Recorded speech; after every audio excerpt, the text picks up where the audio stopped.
Kawan, pertama-tama saya ucapkan terima kasih sudah memilih dan mengeklik video saya kawan. Karena tanpa kawan-kawan video saya tidak ada apa-apanya. Dan di video kali ini kembali saya akan share bagaimana cara saya perawatan tanaman hias saya ya kawan, terutama tanaman hias aglonema. Di sini saya akan share bagaimana atau pupuk yang saya pakai untuk perawatan tanaman aglonema saya kawan. Di sini untuk perawatan pupuk yang saya pakai untuk tanaman aglonema saya kawan. Di sini saya memakai pupuk gandasil D atau gandasil daun. Jadi untuk pupuk gandasil ini ada dua kawan. Yang pertama adalah gandasil D yang khusus untuk daun, dan gandasil B atau gandasil buah yang khusus untuk buah. Dan untuk tanaman aglonema ini kita pakai yang untuk gandasil D atau daun kawan. Dan kenapa saya pakai pupuk gandasil D? Karena pupuk gandasil D ini termasuk pupuk yang komplit kandungan baik unsur hara makro dan mikro kawan. Bisa dilihat di sini. Di sini dengan kandungan nitrogen 20%, fosfor 15%, kalium 15% yang untuk pupuk makronya kawan. Selain itu unsur mikronya pun ada magnesium, mangan, boron, tembaga, kobalt, seng, aurin, letafin, dan lain-lain. Selain itu di pupuk gandasil D ini pun mengandung vitamin B1, B2, dan B3 kawan. Jadi untuk daun itu yang unsur yang paling dibutuhkan adalah yang pertama adalah nitrogen, yang kedua adalah vitamin B1. Dan untuk pengaplikasian pupuk gandasil D kawan sesuai anjuran yang ada di sini. Ini untuk tanaman pertumbuhan ini melarutkan 10-30 gram gandasil D dengan 10 liter air dan semprotkan 8-10 hari sekali kawan. Jadi untuk dosisnya ini karena pupuk gandasil D ini bisa disemprotkan dan bisa disiramkan kawan, makanya dosisnya 10-30. Dan biasanya kalau untuk yang disiramkan itu kita memilih dosis yang lebih di bawah kawan, atau lebih kecil, karena yang disiramkan itu nanti di media tanam itu nanti mengendap. Dan apabila kita memilih yang disemprotkan, kita bisa pilih dosis yang lebih besar.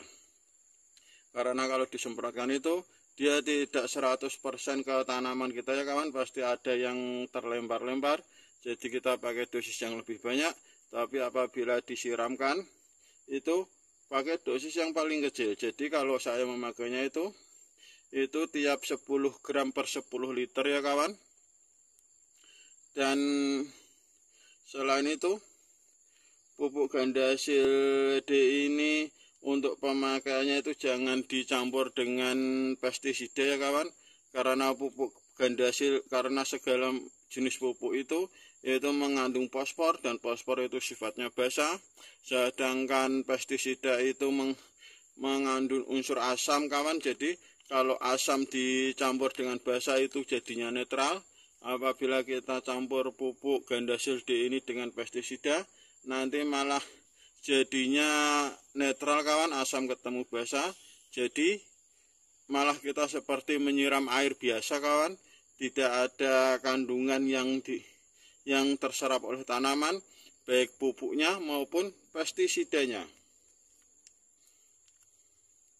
Dan pupuk gandasil D ini pun bisa untuk segala jenis aglonema kawan, baik aglonema koleksi, romosan, semi koleksi, rare maupun yang lain. Ini segala jenis, untuk segala jenis aglonema bisa dilihat.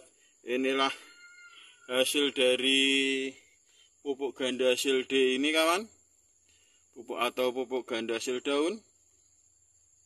Dan untuk apabila kawan-kawan tidak punya gelas takar, untuk saya sendiri kalau memakainya pun cuma pakai sendok teh kawan.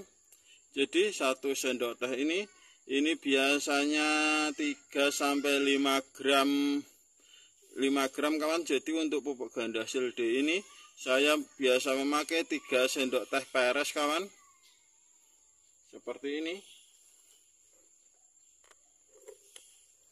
sini saya ini ada ember ukuran 10 gram kawan, 10 liter maksud saya. Jadi untuk pupuk ganda hasilnya ini kita pakai 3 sendok teh peres kawan. Jadi kalau kita untuk pemakaian pupuk dan pestisida ini harus mengikuti anjuran yang ada di peres seperti ini kawan. Harus mengikuti anjuran yang ada di bungkusnya kawan, atau dari pabriknya. Karena kalau biasanya kan atau kebanyakan orang itu beranggapan kalau kita semakin banyak pupuk maka tanaman kita semakin subur. Itu anggapan yang keliru kawan. Itu malah nanti kandungannya itu atau dosisnya itu makin besar, malah bisa membuat tanaman kita menjadi kepanasan dan gosong. Jadi harus benar-benar sesuai dengan yang ada takaran di bungkusnya. 2.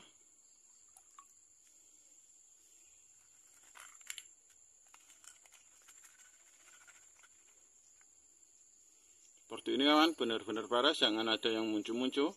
3. Jadi untuk 10 liter ini biasanya saya cuma memakai 3 sendok teh paras.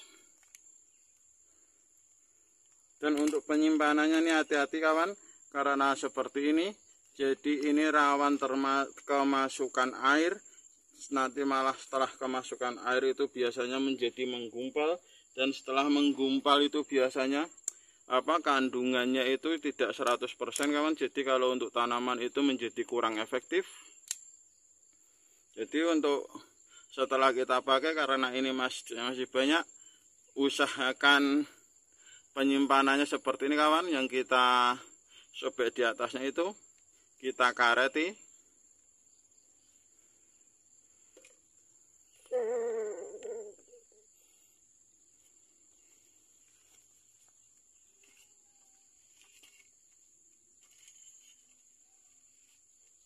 Untuk pengaplikasiannya seperti kita pengaplikasian biasa kawan. Di sini saya pakai gayung untuk satu tanaman dewasa ini biasanya saya kurang lebih setengah liter. Saya pakai gayung dikira-kira saja kawan, karena saya sudah biasa jadi saya pakai yang setengah liter. Tapi apabila kawan-kawan masih kurang terbiasa, takaran seperti ini kawan.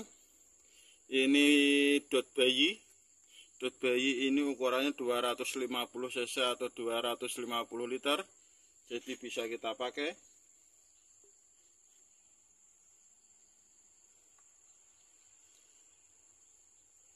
Jadi sedikit kita bedakan ya kawan, untuk tanaman aglonema antara pemupukan, penyiraman, dan penyemprotan.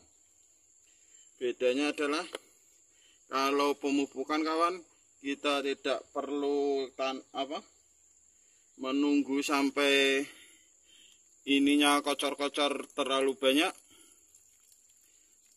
Karena ini media tanam saya poros kawan. Tapi apabila kawan-kawan pun tidak terlalu banyak itu tidak poros ini, maksudnya airnya tidak mengucur ke bawah, itu malah lebih bagus karena nanti nutrisi dari pupuknya terserap. Itu kalau pemupukan kawan. Kalau penyemprotan seperti biasa kita semprot di daun, di bawah, di batang bawah daun tempat stomata, tempat fotosintesis, dan di media tanamnya. Kalau penyemprotan itu pun tidak perlu kocor-kocor kawan. Dan yang ketiga adalah penyiraman. Kalau penyiraman kita harus sampai air kocor-kocor kawan, atau siram kocor. Karena kalau fungsinya itu masing-masing dari penyiraman, pemupukan, dan penyemprotan beda-beda. Contohnya ini, kalau untuk pemupukan itu fungsinya adalah sebagai supaya kita memberi pupuk tanaman. Seperti kalau kita makan, kita harus ada yang tertahan di tubuh kita. Terus kalau penyemprotan pun itu di daun dan di batang.